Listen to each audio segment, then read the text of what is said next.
Dnes to bude o tom, ako ti aj obyčajná súťaž môže poriadne strpčiť život. Robovi sa nechcelo ísť s kamošmi von a tak zostal po obede doma a nudil sa za počítačom. Len tak brousoval po nete, keď na neho vyskočilo okno s lákavou ponukou. Kto by nechcel tablet len za to, že napíše svoj telefón? Robo šiel hneď do toho a nedočkavo čakal, či on bude ten, na koho sa usmeje šťastie. Na druhý deň telefón naozaj zazvonil. Keď to však Robo zdvihol, nikto sa neozval.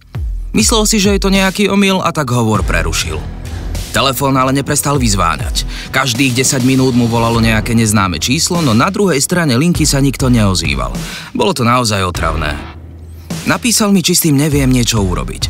Pozrel som sa na to a vypátral som, že Robo svoje číslo odoslal až niekam do Austrálie. Prebehlo po celom svete a preposlalo sa na rôzne podozrivé adresy. Medzi tým Robo zistil, že mu záhadné volania zožrali celý kredit len preto, že hovorí zodvihol. A telefonáty stále nekončili. Nakoniec som mu poradil, nech si vybaví nové číslo. Robo tak nový tablet nevyhral. Navyše zostal totálne bez kreditu a s novým telefónnym číslom. Lebo ako som mu povedal, čo raz zavesíš na net, to už nikdy nevieš zobrať späť.